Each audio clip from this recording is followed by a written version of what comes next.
Hello everyone, स्वागत है मेरे चैनल पर। दोस्तों आज है 18 सितंबर। आज हम देखेंगे 18 सितंबर से पढ़ने वाले जितने भी क्वेश्चन। सबसे पहले हम जो कल देखा था, कल क्या देखा था हमने, मंडे टू सैटरडे के क्वेश्चन जो भी डिस्कस किया उसका हम रिवीजन किया था। तो हमने जो सैटरडे को यानी 16 सितंबर के जो क्वेश्चन पढ़ा था आज उसका हम रिविज़न कर लेते हैं। तो उस दिन का पहला प्रश्न 16 सितंबर का पहला प्रश्न था कि FIC ने किस देश के ओलंपिक क्वालिफायर की मेज़बानी के अधिकार वापस लिया है? तो ये पाकिस्तान। FIC का फुल फॉर्म था इंटरनेशनल हॉकी फेडरेशन, जो कि पाकिस्तान से वापस ले लिया है। दूसरा प्रश्न था कि किस राज्य ने 5वीं बार राष्ट्रीय व्हील चेयर रग्बी चैंपियनशिप 2023 का खिताब जीता है? तो यह महाराष्ट्र ने जीता है। जम्मू कश्मीर के कुपवाड़ा जिले में बहुप्रतीक्षित बंगस वैली फेस्टिवल का उद्घाटन किसने किया है? तो जो जम्मू कश्मीर के उपराज्यपाल हैं मनोज सिन्हा, इन्होंने इसका उद्घाटन किया है। हाल ही में बांग्लादेश ने 10 एयरबस विमान खरीदने के लिए किस देश के साथ समझौता किया है? तो ये फ्रांस के साथ। किसके? फ्रांस के साथ, जो कि फ्रांस की राजधानी क्या है? तो इसकी राजधानी पेरिस में है। उत्तर प्रदेश के किस शहर में पहला बार मोटोजी रेस का आयोजन किया गया है? तो ग्रेटर नोएडा में किया गया है।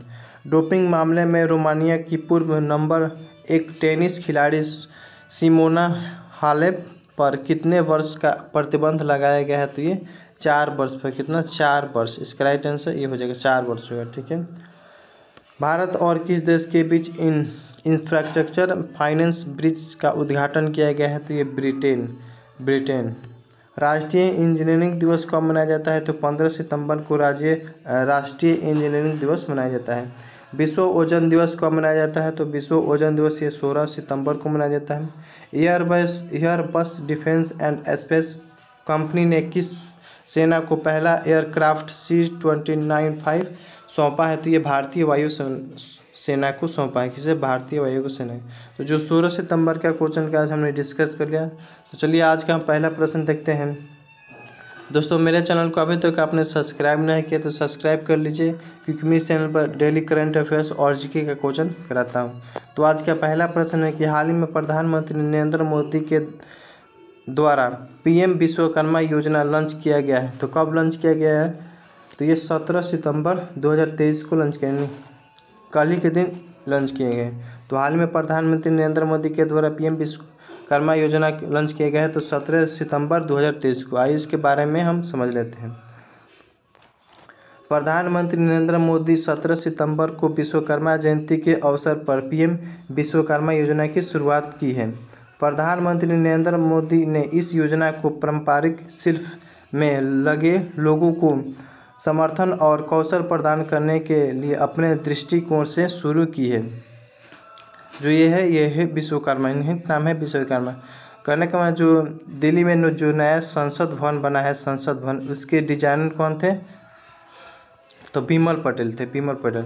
वैसे ही जो पहले भगवान की जो मूर्ति और गौरव बनाते थे वे कौन थे? विश्वकर्मा।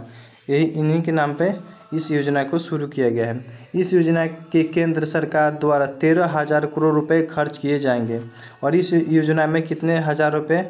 13,000 करोड़ रुपये इसमें खर्च किए जाएंगे। इस योजना में हितग्राही को विश्वकर्मा प्रमाण पत्र और ID कार्ड के माध्यम से मान्यता प्रदान की जाएगी। विश्वकर्मा को कौशल उन्नयन के लिए क्रेडिट सहायता और प्रशिक्षण भी दिए जाएंगे। तो ये है इसका डिफिनेशन। प्रधानमंत्री जो पहले योजना की शुरुआत किया था उसके बारे में समझ लीजिए। योजना जनधन योजना कब शुरू किया है? तो इसका शुरुआत 28 अगस्त 2014 को हमारे प्रधानमंत्री को 16 मई 2014 को भारत के प्रधानमंत्री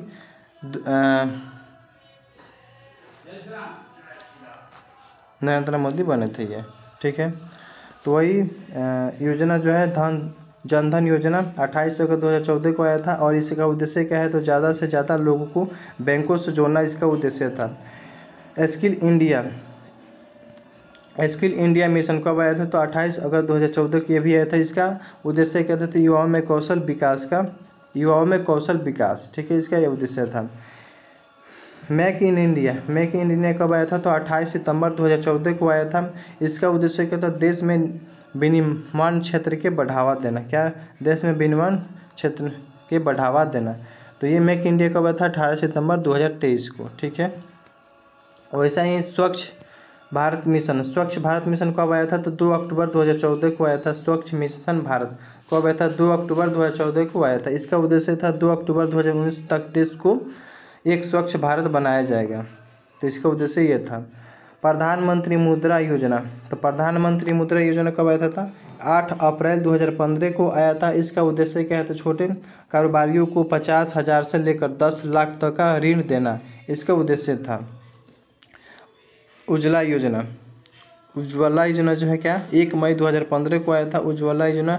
इसका उद्देश्य है तो बिजली की खपत को कम करने के लिए LED बल्बों का कम मूल्य पर वितरण करना, ठीक है। ये सब योजना था जो प्रधानमंत्री ने शुरू किया था, ठीक है। प्रश्न है दूसरा कि किस मंत्रालय द्वारा स्वच्छता पखवाड़ा मनाया जा रहा है? तो किस मंत्रालय द्वारा स्वच्छता पखवाड़ा मनाया जा रहा है? तो ये रेल मंत्रालय के द्वारा। किससे? रेल मंत्रालय के द्वारा। तो इसका राइट आंसर सी हो जाएगा। रेल मंत्रालय द्वारा 16 सितंबर से 23 सितंबर 2023 स्वच्छता पखवाड़ा मनाया जा रहा है। रेल मंत्रालय ने इसे महात्मा गांधी जयंती के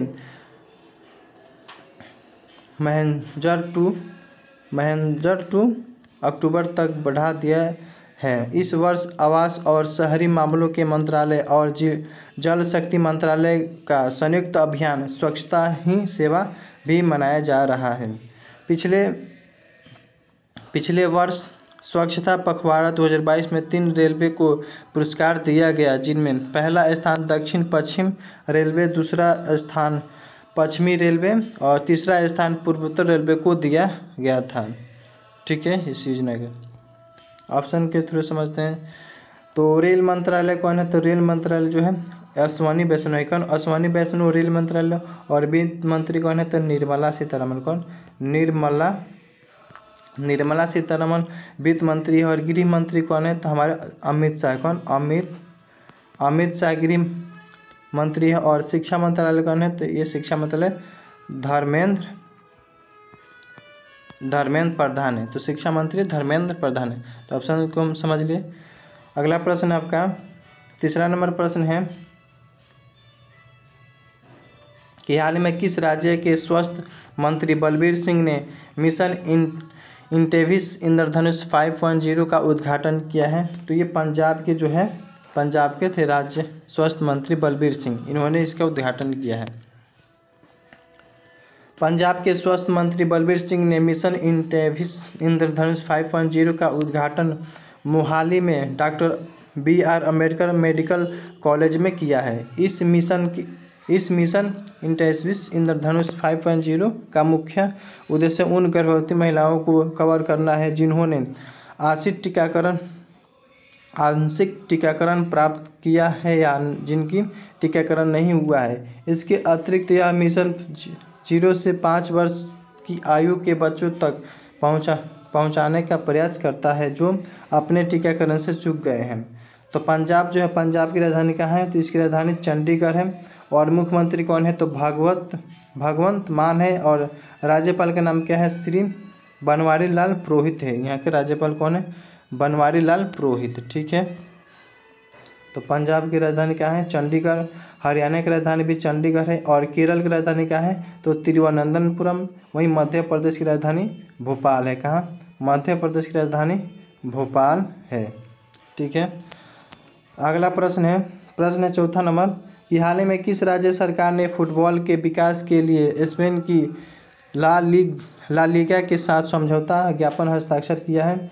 तो ये पश्चिम बंगाल है। कौन? पश्चिम बंगाल। तो इसका राइट आंसर बी हो जाएगा। आइए इसके बारे में समझते हैं। पश्चिम बंगाल सरकार और league national D football professional ने आपसी सहयोग के माध्यम से भारत और स्पेन में फुटबॉल के खेलों को बढ़ाने के लिए एक समझौता ज्ञापन हस्ताक्षर किए हैं। इस सहयोग के हिस्से के रूप में पश्चिम बंगाल में एक नई फुटबॉल एकेडमी स्थापित की जाएगी। पश्चिम बंगाल सरकार ने ललागिया के बीच समझौता ज्ञापन के उद्देश्य फुटबॉल को उत्साही प्रशंसकों के करीब लाना है और इतिहास बनाना है। पश्चिम बंगाल जो है इसकी राजधानी कोलकाता है और मुख्यमंत्री ममता बनर्जी और राज्यपाल है डॉक्टर CB आनंद बोस। तो पश्चिम बंगाल के राज्यपाल के नाम है डॉक्टर CB आनंद बोस। इंडिया मैप में कहाँ है तो ये है वेस्ट बंगाल यानी पश्चिम बंगाल।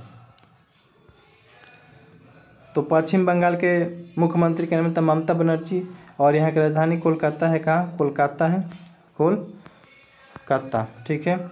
वहीं असम की राजधानी कहाँ है तो दिसपुर। असम की राजधानी कहाँ है? दिसपुर असम की राजधानी है। सिक्किम की राजधानी कहाँ है तो गंगटोक, सिक्किम की राजधानी गंगटोक। महाराष्ट्र की राजधानी क्या है तो मुंबई है। कहाँ? मुंबई, महाराष्ट्र की राजधानी मुंबई है, ठीक है। हाल ही में एक दिवसीय क्रिकेट में सबसे तेज 150 विकेट लेने वाले भारतीय स्पिनर कौन बन गए हैं?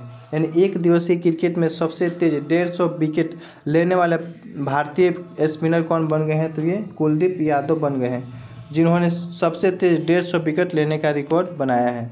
इससे पहले कुलदीप यादव एक दिवसीय क्रिकेट में सबसे तेज 150 विकेट लेने वाले पहले भारतीय गेंदबाज बन गए हैं। कुलदीप यादव तेज गेंदबाज मोहम्मद शामी के बाद 150 विकेट लेने वाले दूसरे सबसे तेज भारतीय गेंदबाज भी हैं। इसके साथ ही शकील मुश्ताक 78 मैच, राशिद खान 80 और अजिता मेंडिस 84 के बाद कुलदीप यादव ने वनडे में 150 विकेट लेने के वाले चौथे सबसे तेज स्पिनर बन गए हैं भारत में, ठीक है। आइए ऑप्शन के थ्रू समझते हैं। तो ये कौन हो जाएंगे? कुलदीप यादव। और विराट कोहली क्या है तो वनडे क्रिकेट में 13,000 रन बनाने वाले पहले खिलाड़ी कौन बने हैं तो ये विराट कोहली बन गए हैं। कौन? विराट कोहली, ठीक है। मोहम्मद जो शामी थे, मोहम्मद शामी, IPL जो हुआ था, IPL 2023 में IPL जो हुआ था उसमें सबसे ज़्यादा विकेट लेने वाले मोहम्मद शामी, जिन्हें पर्पल कैप मिला। क्या? पर्पल कैप मिला। वहीं शुभम गिल जो है, शुभम गिल, इन्होंने IPL 2023 में हुआ था, शुभम गिल ने सबसे ज़्यादा रन बनाया था, इसीलिए इसे ऑरेंज कप मिला। क्या? Orange cup. तो शुभम गिल को ऑरेंज कप मिला था, ठीक है। आइए अगला क्वेश्चन देखते हैं। क्वेश्चन अगला कि प्रतिवर्ष अंतर्राष्ट्रीय लोकतंत्र दिवस कब मनाया जाता है? तो प्रतिवर्ष अंतर्राष्ट्रीय लोकतंत्र दिवस ये 15 सितंबर को मनाया जाता है। कब? 15 सितंबर को ये मनाया जाता है। तो अंतर्राष्ट्रीय लोकतंत्र दिवस प्रतिवर्ष 15 सितंबर को मनाया जाता है। थीम क्या है इसका? तो अगली पीढ़ी को सशक्त बनाना, अगली पीढ़ी को सशक्त बनाना। अगली पीढ़ी को सशक्त बनाना लोकतंत्र दिवस का मुख्य उद्देश्य पूरे विश्व में लोकतंत्र को बढ़ावा देना। इस दिवस को संयुक्त राष्ट्र ने वर्ष 2007 में घोषित किया था। ऑप्शन के थ्रू समझ लेते हैं। वहीं 10 सितंबर को क्या मनाया गया है? तो 10 सितंबर को विश्व आत्महत्या रोकथाम दिवस 10 सितंबर को मनाया गया है। 16 सितंबर को विश्व ओजोन दिवस मनाया गया है। 15 सितंबर को प्रतिवर्ष अंतर्राष्ट्रीय यही मनाया गया है। और 14 सितंबर को राष्ट्रीय हिंदी दिवस मनाया गया है। तो 14 सितंबर को राष्ट्रीय हिंदी दिवस मनाया गया है, ठीक है। प्रश्न है कि किस राज्य सरकार ने सितंबर 2023 में सर्विस सेक्टर पॉलिसी को मंजूरी दी है? तो ये उत्तराखंड गवर्नमेंट, कौन? उत्तराखंड, ठीक है। सर्विस सेक्टर पॉलिसी, इस पॉलिसी के माध्यम से उत्तराखंड में 20 लाख रोजगार के अवसर सृजित करने और 10 लाख वर्कर्स के कौशल विकास का लक्ष्य रखा गया है। सर्विस सेक्टर पॉलिसी में पहाड़ में बड़ी कंपनियां आएगी। कोशिश है कि आने वाले दिनों में बड़ी हॉस्पिटल चेन, स्कूल चेन, बीबी कॉलेज, वेलनेस रिजॉर्ट खुले और इससे पहाड़ के युवाओं के लिए रोजगार की रास्ता खुलेगा और पर्यटन को बढ़ावा मिलेगा। उत्तराखंड जो है, उत्तराखंड की राजधानी देहरादून, मुख्यमंत्री पुष्कर सिंह धामी और राज्यपाल है गुरमीत सिंह। यह उत्तराखंड, ठीक है, ठीक है। तो इसका राइट आंसर ये हो जाएगा। गुजरात के राजधानी क्या है? तो ये गांधीनगर है। कहाँ? गांधीनगर इसकी राजधानी है। तमिलनाडु के चेन्नई है और राजस्थान के जयपुर है। ठीक है, इसकी राजधानी। मिस इंटरनेशनल इंडिया किसे चुना गया है? तो मिस इंटरनेशनल इंडिया किसे चुना गया है? तो परवीन अंजना को चुना गया है। क्या? परवीन अंजना को चुना गया है। इसका राइट आंसर बी हो जाएगा। तो मिस इंटरनेशनल इंडिया किसे चुना गया है? तो परवीना अंजना को चुना गया है। उदयपुर की परवीना अंजना को मिस इंटरनेशनल इंडिया 2023 का ताज पहनाया गया है। 23 वर्षीय अंजना पेस्को चार्टर्ड अकाउंट है। मिस इंडिया 2023 नंदिनी गुप्ता ने जीता है। मिस इंडिया और मिस इंटरनेशनल इंडिया दोनों अलग अलग कंपटीशन है। ठीक है, तो मिस इंडिया 2023 नंदिनी गुप्ता और मिस इंटरनेशनल जीती है कौन? परवीना अंजना जीती है। 10वां नंबर प्रश्न है कि मास्टर कार्ड इंडिया के नए चेयरमैन कौन बने हैं? तो मास्टर कार्ड इंडिया के नए चेयरमैन कौन बने हैं? तो रजनीश कुमार। कौन? रजनीश कुमार बन गए। यहाँ पे ये मिस्टेक है, टाइपिंग थी। तो मास्टर इंडिया रजनीश कुमार को चेयरमैन नियुक्त किया गया है। रजनीश कुमार भारतीय स्टेट बैंक SBI के पूर्व चेयरमैन हैं।